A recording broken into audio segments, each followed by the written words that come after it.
Hi viewers, இன்றைக்கி நம்ம pepper chicken செய்ய போகிறோம். அதுக்கு தேவையான பொருட்கள் என்னென்ன பார்த்துடலாம். ஒரு 2 வெங்காயத்தை தோல் சீவி நறுக்கி வச்சுருக்கேன். ஒரு பச்சை மிளகாய் எடுத்திருக்கேன்.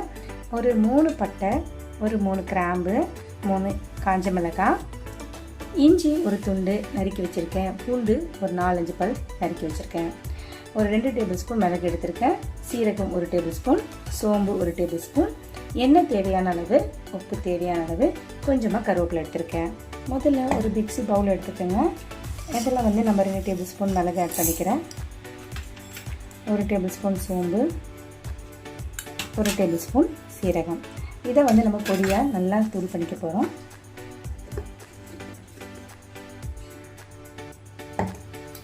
இப்போது இந்த அளவு நம்ம தூள் பண்ணி இதை ஒரு பவுலில் ட்ரான்ஸ்ஃபர் பண்ணி வச்சுக்கலாம்.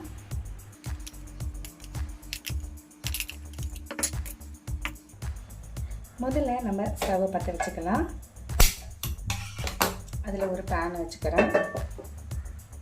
பேன் சூடானதும் ஒரு 3 டேபிள் ஸ்பூன் எண்ணெய் ஆட் பண்ணிக்கிறேன்.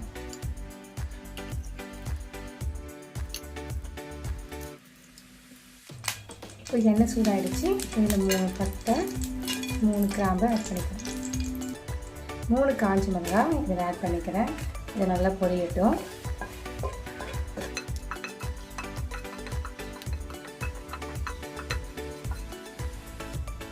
காஞ்ச மிளகாய் நல்லா வதங்கிடுச்சு. இப்போ இதில் இஞ்சி ஆட் பண்ணிக்கிறேன். அப்புறம் பொடியாக நறுக்குனா பூண்டு ஆட் பண்ணிக்கிறேன்.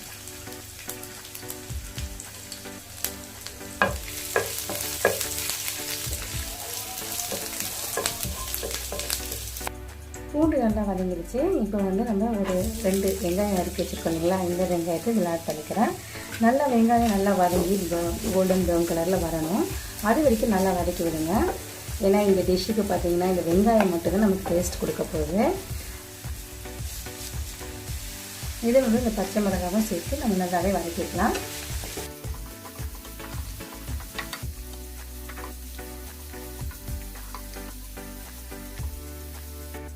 இப்போ வெங்காயம் நல்லா வதங்கிடுச்சு. இப்போ நம்ம அரைச்சி வச்சுருக்கோம் இல்லைங்களா அந்த பொடியை இப்போ இதில் ஆட் பண்ணிக்கலாம். இதையும் சேர்த்து நல்லா கிளறி விட்டுக்கோங்க.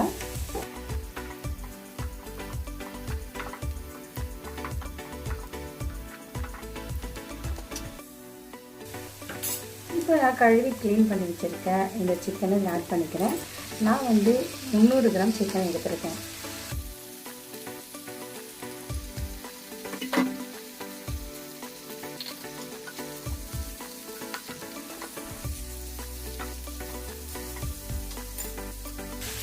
இப்போ இந்த டிஷ்ஷுக்கு தேவையான சால்ட் ஆட் பண்ணிக்கலாம்.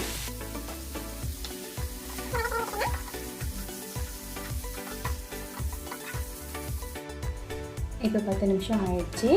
நம்ம சிக்கன் நல்லா வந்திருக்கு. பாருங்கள் எவ்வளோ சூப்பராக வந்திருக்குங்க.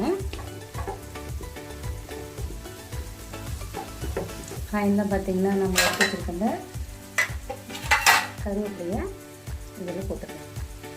போட்டு அதையும் சேர்த்து ஒரு பரட்டிடலாம்.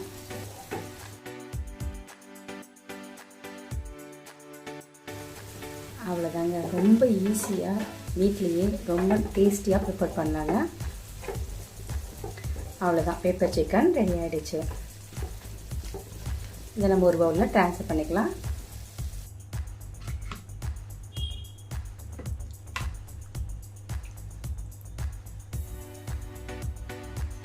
இந்த கொத்தமல்லி கட் பண்ணதை ஆட் பண்ணிக்கலாம். அவ்வளோதாங்க, சூப்பரான பெப்பர் சிக்கன் தயாராகிடுச்சு.